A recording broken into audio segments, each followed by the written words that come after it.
Hello मेरे प्यारे दोस्तों, जर्सी क्लासेस में आप सभी का स्वागत है। चलिए हम पॉलिटी का जो वर्ग की शुरुआत किए थे, उससे को हम आज आगे बढ़ाते हैं। तो हम आज स्टार्ट करने वाले थे भाग 3।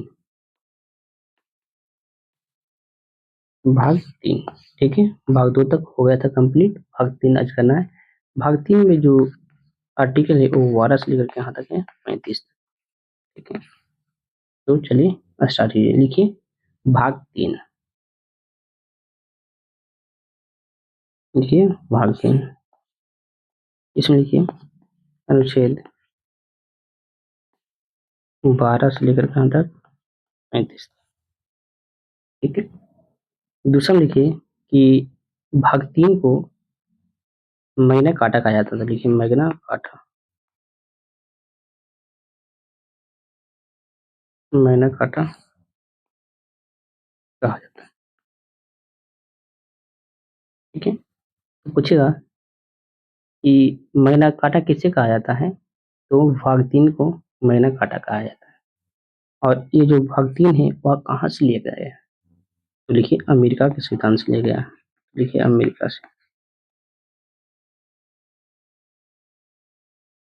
अमेरिका से लिया गया। ठीक है, तो 3 पॉइंट इसमें याद रखिएगा कि भाग 3 है जो अनुच्छेद 12 से लेकर 35 तक है। ठीक है, दूसरा में याद रखिएगा कि भाग 3 को मैग्ना कार्टा कहा गया है। और तीसरा याद रखिएगा जो भाग 3 है वह अमेरिका के संविधान से लिया गया है। ठीक है, अब चलिए अब इससे आगे हम स्टार्ट करते हैं अनुच्छेद 12। तो लिखिएगा आर्टिकल 12। ठीक, आराम आराम से समझिए अनुच्छेद 12। ठीक है, अनुच्छेद 12 कहता है क्या है, तो इसको पहले समझिए। अनुच्छेद 12 कहता है कि राज्य के परिभाषा का वर्णन। अब ये बोल रहा है कि राज्य का परिभाषा क्या है, तो लिखिए राज्य का परिभाषा, परिभाषा का वर्णन। ठीक है? तो अब आर्टिकल 12 ये बोल रहा है कि राज्य की परिभाषा का वर्णन करता है अनुच्छेद 12। अब ये है कि राज्य की परिभाषा है क्या, राज्य की परिभाषा के अंतर्गत कौन कौन आते हैं। ठीक है, तो पहले लिखिए राज्य का परिभाषा का वर्णन। ठीक है, तो आगे इसको लिखिए। हो गया। अब देखिए कि इसके राज्य की परिभाषा के अंतर्गत आता है कौन कौन। ठीक है, तो देखिए पहले हम लिखिए संघ सरकार कौन कौन आता है, तो संघ सरकार आता है। संघ सरकार की विधायिका, विधायिका, कार्यपालिका, कार्यपालिका। और बात किया जाए तो संसद में लोकसभा और राज्यसभा, लोकसभा और राज्यसभा, ये सभी आते हैं राज्य में। ठीक है, दूसरा लिख लिया राज्य सरकार के, राज्य सरकार की विधायिका,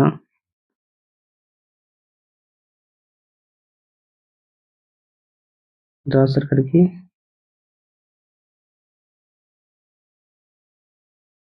राज्य सरकार की विधायिका, कार्यपालिका, कार्यपालिका। इसमें अस्थायी हो या अस्थायी हो कोई दिक्कत नहीं है, तो अस्थायी भी आ जाएगा, स्थायी। और दूसरा अस्थायी, अस्थायी। ठीक है, और इसके बाद नगर पालिका, जिला परिषद, ये सभी है जो राज्य है। ठीक है, आगे लिख लीजिएगा अस्थायी सरकार, स्थानीय सरकार लिख लीजिए। ठीक है, स्थानीय सरकार में नगर पालिका, जिला परिषद, ये सभी आ जाएगा, सभी क्या है राज्य। ठीक है, तो राज्य की परिभाषा में वर्णन किया गया है कि संघ सरकार की विधायिका, कार्यपालिका, संसद के लोकसभा या राज्यसभा सभी क्या है, तो राज्य है। दूसरा में कि राज्य सरकार की विधायिका अस्थायी हो या अस्थायी हो, दोनों स्थानीय सरकार में नगर पालिका, जिला परिषद सब क्या है, तो राज्य है। ठीक है, आगे में नोट में डालिएगा इससे आगे, नोट में इसमें पहले पॉइंट लिखिए कि न्यायपालिका न्यायपालिका राज्य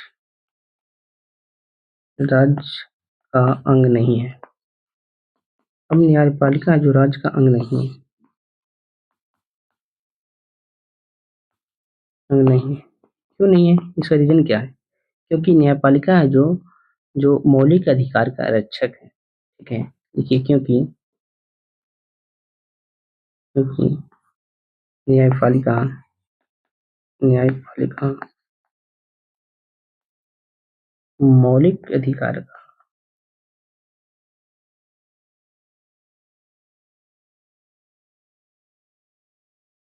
अधिकार का रक्षक है। क्या है? रक्षक है।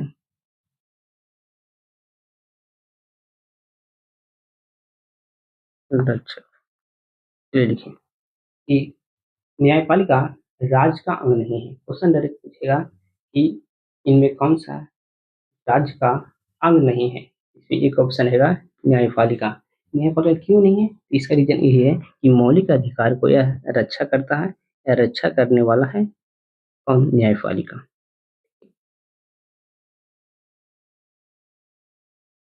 चलिए आगे।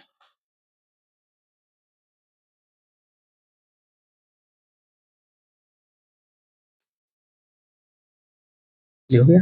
अब चलिए इससे आगे चलते हैं। आर्टिकल 13। ठीक है, आर्टिकल 13। आर्टिकल 13 कहता है क्या? आर्टिकल 13 कहता है कि मूल अधिकार को कम करने वाला या मूल अधिकारों को विरुद्ध बने कानून को रद्द किया जाना। ठीक है, तो लिखिए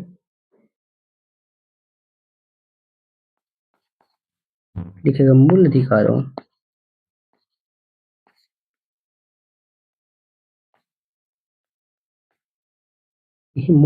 को कम करने वाले या मूल अधिकारों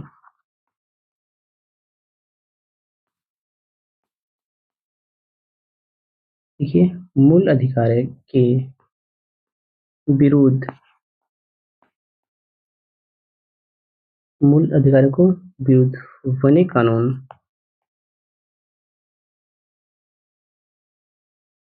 कानून को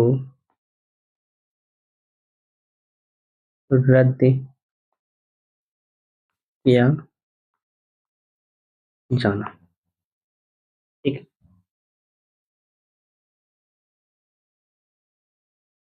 देखिए मूल अधिकारों को कम करने वाले या मूल अधिकारों को विरुद्ध बने कानून को रद्द करना आर्टिकल 13 के अंतर्गत आता है। ठीक है, चलिए अब इससे आगे चलते हैं।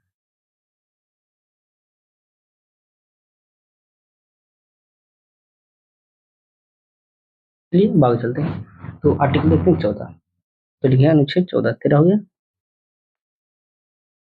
आर्टिकल 14। ठीक है, ये क्या कहता है? ये कहता है कि विधि के समझ समानता के अधिकार। तो लिखिए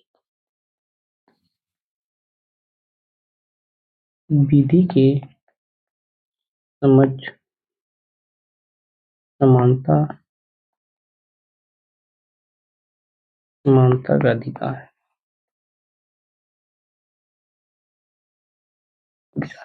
लिखिए आर्टिकल 14 कहता है कि विधि की समझ समानता का अधिकार।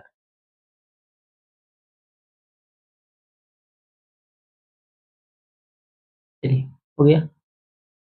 अब इसी में एक आगे नोट में डालिएगा।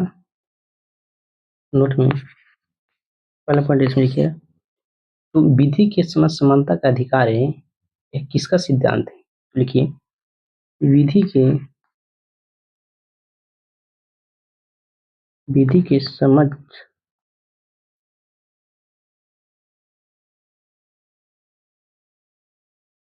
समानता का अधिकार। ये पद्धति है किसका सिद्धांत है? तो लिखिएगा सिद्धांत। ठीक है, ये दिए थे एबी डाइसी का सिद्धांत है, तो लिखिए एबी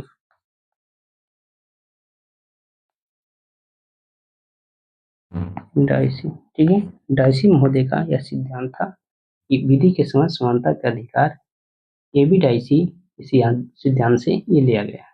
ठीक है,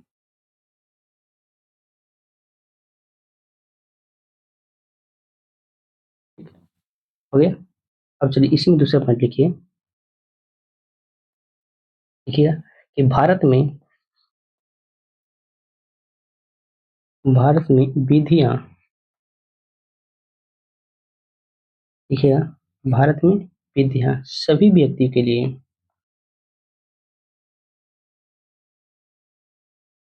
सभी व्यक्तियों के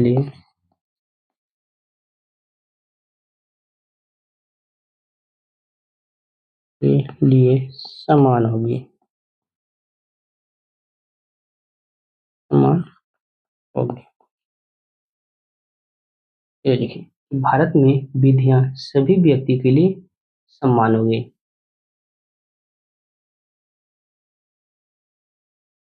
हो गया। दूसरा पॉइंट में तीसरा पॉइंट लिखिए कि यह अधिकार,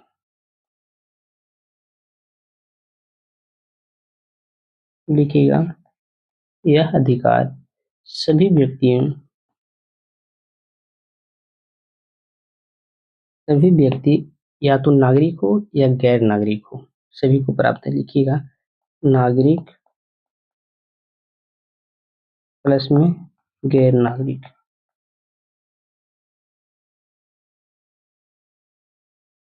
सभी को प्राप्त है। ठीक है, तो लिखिए यह अधिकार सभी व्यक्ति या तो नागरिक हो या गैर नागरिक हो, सभी को प्राप्त है। हो गया। और एक और लिख लीजिए इसी में, अंतिम में चौथा, चौथा लिख लीजिएगा यह नकारात्मक, नकारात्मक सिद्धांत है।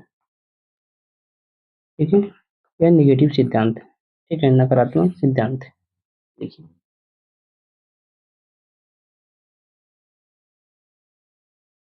हो गया। अब लिखिए, देखिए आर्टिकल 14 है, इसका दो पार्ट है। पहला पार्ट है विधि के समान, तो लिखिएगा विधि के समझ समानता।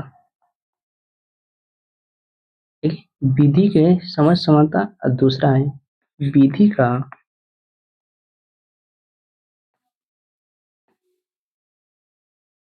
समान संरक्षण। ठीक है, दो पार्ट है, विधि के समझ समानता और विधि के समान संरक्षण। इसको लिखिए। हो गया।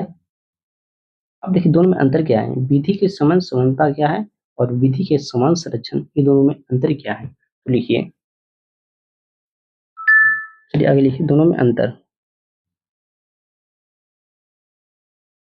ठीक है, अंतर की बात करते हैं, तो लिखिए एक तरफ विधि के समान संरक्षण,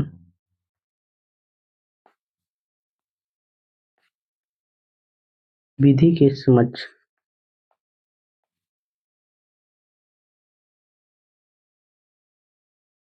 विधि के समझ समानता। ठीक है, और दूसरा में लिख लीजिएगा विधियों का समान संरक्षण, विधियों का समान संरक्षण। ठीक है, अब देखिए इसमें पहले पॉइंट में लिखिए यह कहाँ से लिया गया, तो यह ब्रिटेन से लिया गया है, तो लिखिए ब्रिटेन से। एक मिनट, कहाँ से लिया गया, तो ब्रिटेन से लिया गया है, लिखिए ब्रिटेन से लिया गया है। ठीक है, और ये है जो विधियों के समान संरक्षण, ये लिया गया है अमेरिका से, तो इसमें लिखिएगा पहला यूएसए। दूसरा में लिखिए ये बताए थे ये कैसा है, तो नकारात्मक सिद्धांत है, लिखिएगा नकारात्मक सिद्धांत। और ये है जो सकारात्मक सिद्धांत है।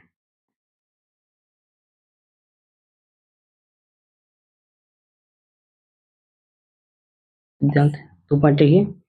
अब विधि के समझ समानता है, ये कहाँ से लिया गया? तो ब्रिटेन से लिया गया। अब विधियों के समान संरक्षण की बात करें तो ये कहाँ से लिया गया? तो अमेरिका से लिया गया है, ठीक है। और विधि के समझ समानता है वो कैसा सिद्धांत है? तो नकारात्मक सिद्धांत है। और जो विधियों का समान संरक्षण है वह सकारात्मक सिद्धांत है, ठीक है।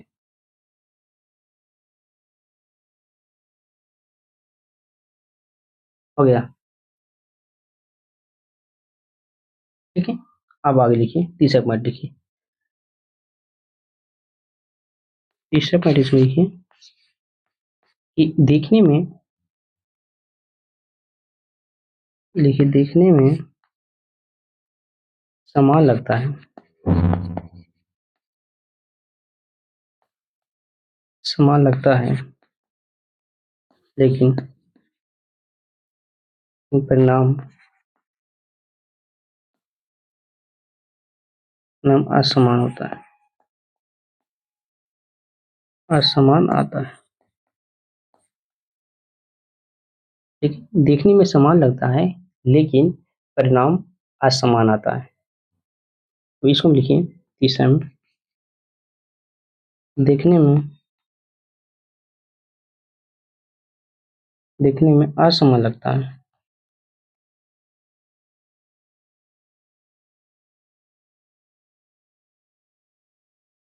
समान लगता है परंतु परिणाम परिणाम समान आता है।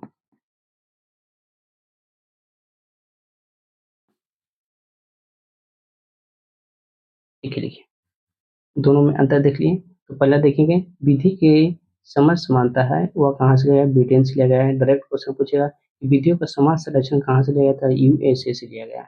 विधि के समझ समानता है वो कैसा है सिद्धांत है? तो नकारात्मक सिद्धांत है। किसका सिद्धांत है? तो डाइसी का सिद्धांत है, ठीक है।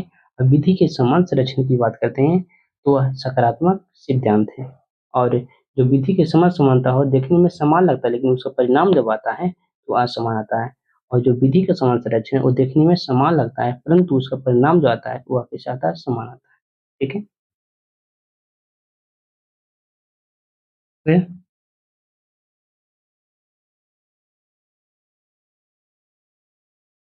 चलिए, हो गया।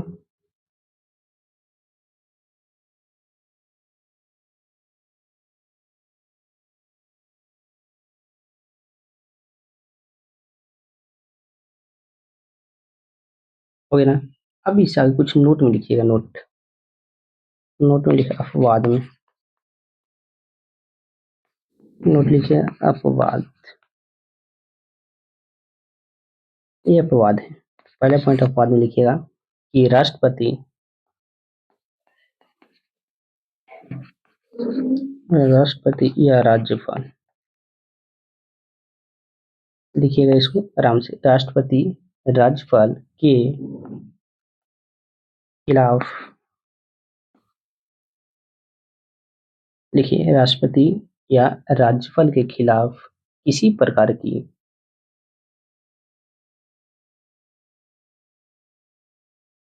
एक मिनट,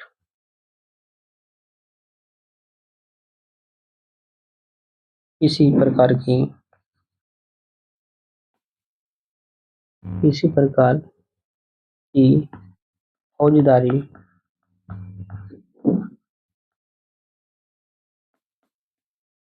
फौजदारी मुकदमे, मुकदमे शुरू नहीं किए जा सकते हैं,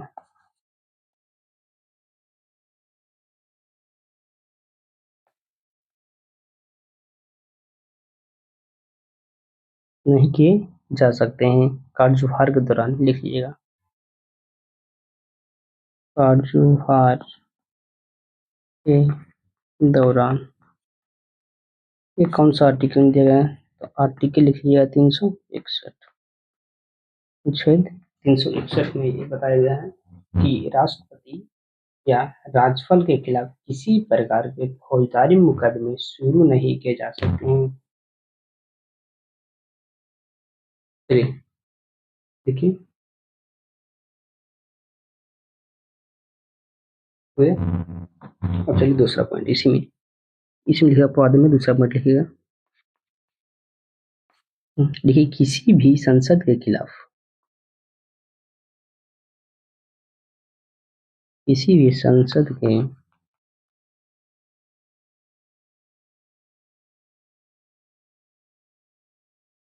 किसी भी संसद के खिलाफ सदन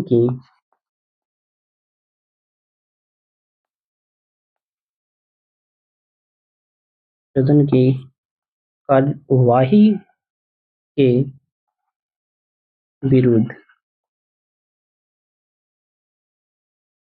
लिखिए, किसी भी संसद के खिलाफ सदन की कार्यवाही के विरुद्ध घटना के लिए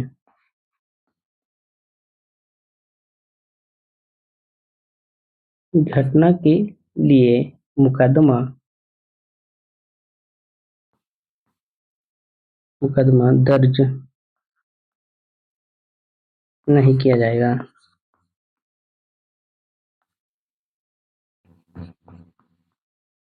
नहीं किया जा सकता है। यह दिया है आर्टिकल अनुच्छेद 105, लिख लीजिएगा। ठीक है, अनुच्छेद 105 कहता है कि संसद में अगर मारपीट हुआ, गाली गलौज हुआ, कुछ भी हो, उसका मुकदमा नहीं किया जा सकता है।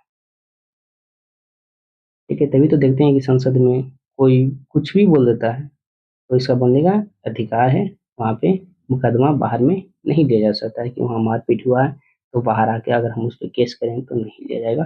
संसद के दौरान सदन में किसी प्रकार का मारपीट हो या कुछ गाली गलौज हो, उसे बाहर में कोई लेना देना नहीं है। आर्टिकल 105 बोलता है। आ गया।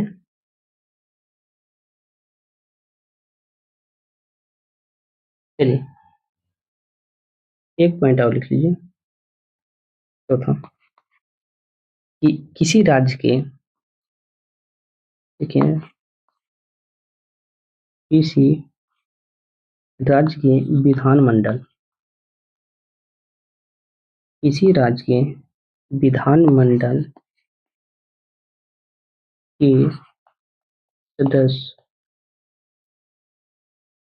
सदस्य के खिलाफ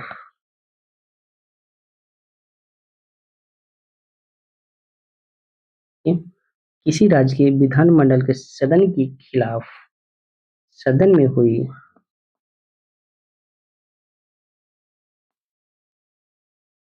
सदन में हुई किसी किसी वारदात किसी वारदात के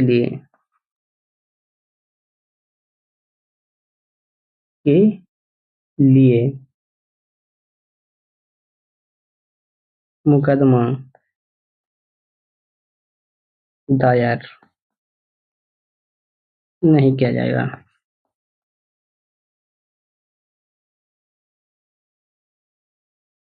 ठीक है, ये आर्टिकल 194 बोलता है। आर्टिकल 194 में, ठीक, आर्टिकल 194 में बोलता है, कहता है कि किसी राज्य के विधानमंडल के सदन के खिलाफ अगर सदन में हुई किसी भी लड़ाई, मारपीट, मुकदमा कुछ भी हो, उसको मुकदमा दायर नहीं किया जाएगा। ये आर्टिकल 194 में वो बताया गया। हो गया।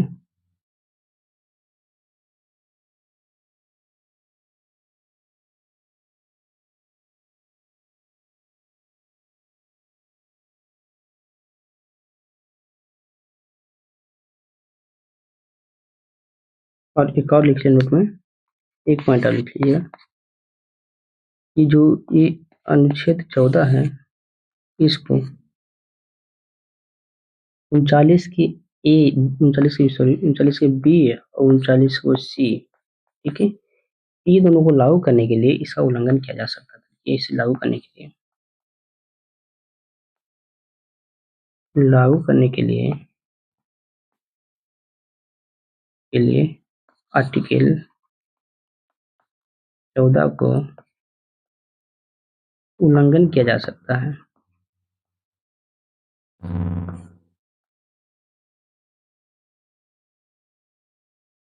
किया जा सकता है। ठीक है, इसको लिखिए। 39 के बी या 39 को सी को अगर लागू करना है तो अनुच्छेद 14 को उल्लंघन किया जा सकता है। और 39 के बी में है क्या, तो संसाधनों का समान संरक्षण की बात करता है। कब? 39 के बी। 39 के सी जो है वह संसाधनों का संकेंद्रीकरण का बात करता है। ठीक है,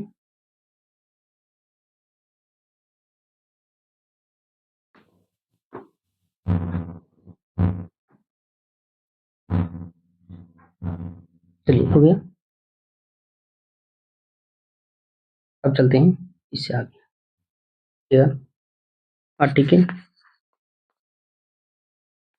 आर्टिकल 15। ठीक है, 15 के एक दो ही है, तो लिखिए 15 के एक। ठीक है, इसमें क्या गया है? इसमें कहा गया कि राज्य किसी भी नागरिक के समान धर्म, जाति, लिंग, जन्मस्थान और मूल वंश के आधार पर कोई भेदभाव नहीं करेगा। तो लिखिएगा, देखिएगा, राज्य किसी भी नागरिक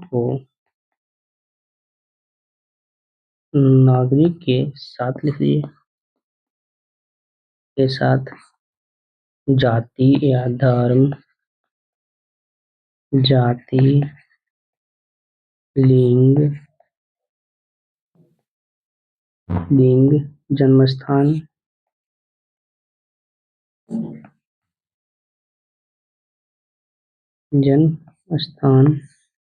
और एक लिख लीजिए मूल वंश।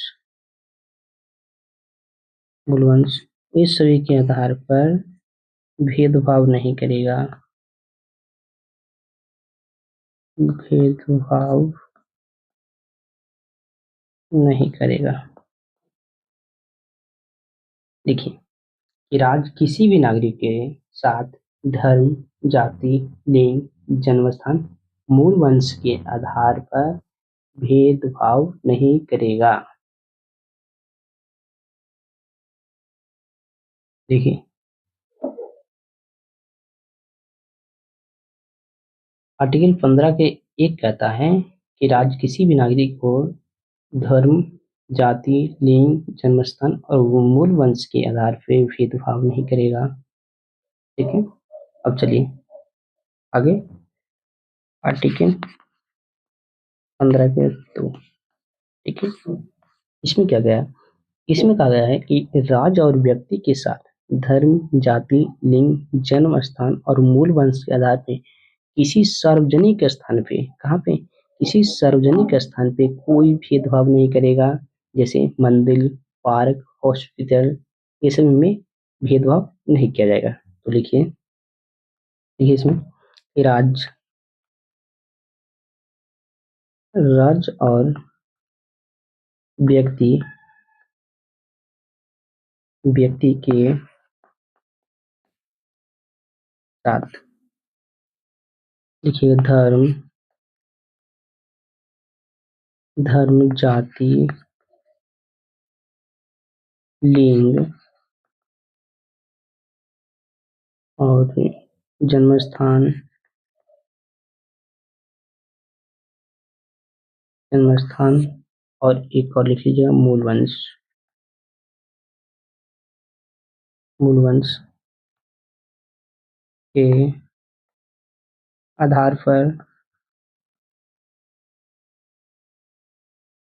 आधार पर लिखिए, आधार पर सार्वजनिक स्थानों पे, यहाँ से लिखिए, सार्वजनिक स्थानों पर भेदभाव नहीं करेगा। भेदभाव नहीं, ठीक है, भेदभाव नहीं करेगा। पता है क्या? आर्टिकल ए क्या कह रहा था? आर्टिकल ए कह रहा था कि राज्य किसी भी नागरिक के, राज्य है जो किसी भी नागरिक के जाति, धर्म, लिंग, जन्मस्थल और मूल वंश के आधार पर भेदभाव नहीं करेगा। ठीक है, लेकिन इसमें क्या गया कि राज और व्यक्ति दोनों मिलकर, ठीक है, राज और व्यक्ति के साथ धर्म, जाति, लिंग, जन्मस्थल और मूल वंश के आधार पर किसी सार्वजनिक स्थान पे, सार्वजनिक स्थान मतलब हो गया जैसे पार्क हो गया, हॉस्पिटल, जहाँ पे कोई भी व्यक्ति जा सकता है, सार्वजनिक स्थान हो गया, हॉस्पिटल, हॉस्पिटल में गरीब अमीर सभी जा रहा है, टेम्पल में भी कोई जा सकता है। ठीक है, वहां पे भेदभाव नहीं करेगा। ठीक है, तो जैसे एग्जाम्पल में लिख लीजिए, इसमें एग्जाम्पल में लिख लीजिए, एग्जाम्पल मंदिर, मंदिर, हॉस्पिटल, लिखिएगा हॉस्पिटल, लिखिए ना हॉस्पिटल, मंदिर, हॉस्पिटल, हो गया। पार्क लिख लीजिए, पार्क, मंदिर, हॉस्पिटल, पार्क, हो गया।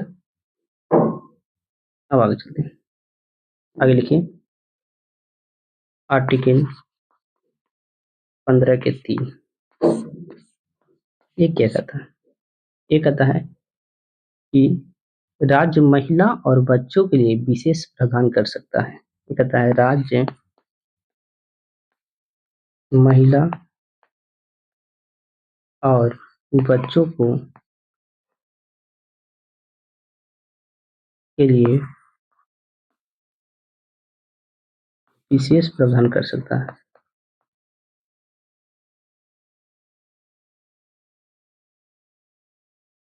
विशेष प्रावधान कर सकता है। ठीक है, देखिए राज्य महिला और बच्चों के लिए विशेष प्रावधान कर सकता है।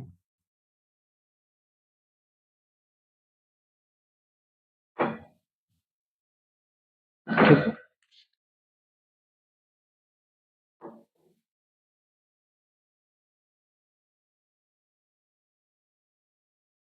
चलिए जैसे लिखिए एग्जाम्पल में, अभी इसी में लिखिए एग्जाम्पल में, जैसे जैसे मातृत्व लाभ अधिनियम 1961 में आया था। देखिए मातृत्व लाभ अधिनियम ये कब आया था? तो 1961। लिख लीजिए घरेलू हिंसा, देखिए घरेलू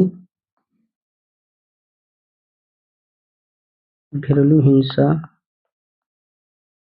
घरेलू हिंसा संरक्षण अधिनियम,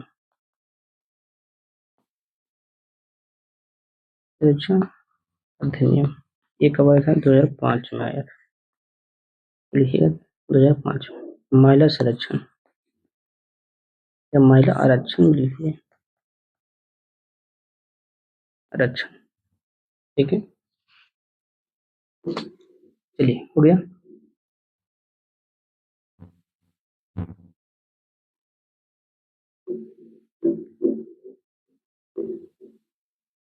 चलिए आगे चलिए, आर्टिकल 15 के 4। ये क्या कहता है? ये कहता है कि शैक्षणिक और सामाजिक रूप से पिछड़े व्यक्ति को विशेष प्रावधान का आरक्षण की बात करता है। ठीक है, आरक्षण की बात करता है, तो लिखिए शैक्षणिक और सामाजिक रूप से, सामाजिक रूप से, एक मिनट,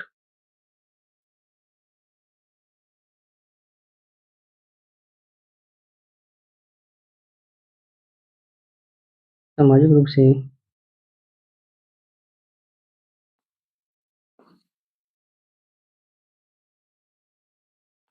ये सामाजिक रूप से पिछड़े को विशेष प्रावधान,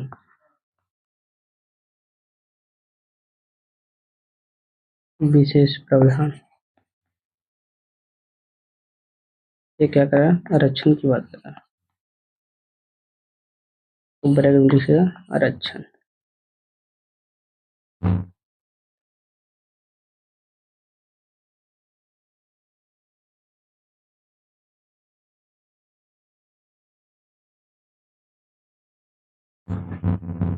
हो गया।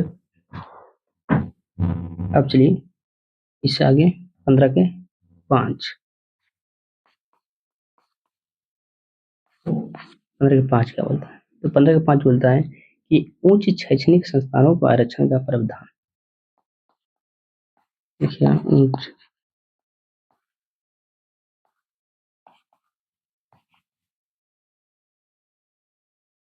संस्थानों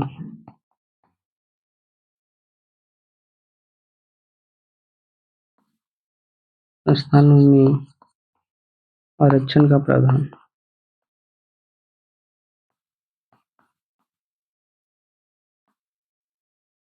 एक चार चार बोल रहा था कि जो पिछड़े व्यक्ति है उसके लिए आरक्षण की बात कर रहा था, लेकिन जो 5 बोल रहा है कि जो उच्च स्तर का है उसको आरक्षण की बात, जैसे हो गया एम्स हो गया, आईआईटी हो गया, इस सब के लिए आरक्षण की बात करता है।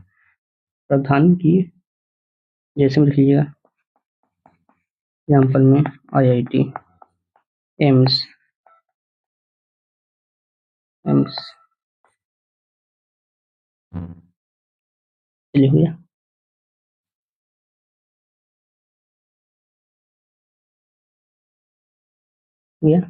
एक और लास्ट लिख लीजिए 15 के, ठीक है, लिखिए आर्टिकल 15 के, ठीक है, ठीक।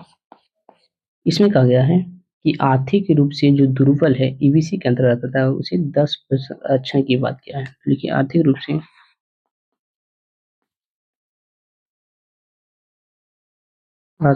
से आर्थिक रूप से दुर्बल ईडब्ल्यूएस ईडब्ल्यूएस को 10% आरक्षण की बात करता है। आरक्षण तो लिखिए आर्थिक रूप से दुर्बल ईडब्ल्यूएस को 10% आरक्षण। ठीक है, ओके। अब मेरा आर्टिकल 15 तक समाप्त हो गया। अब हम कल शुरुआत करेंगे आर्टिकल 16 से। Okay, all the best.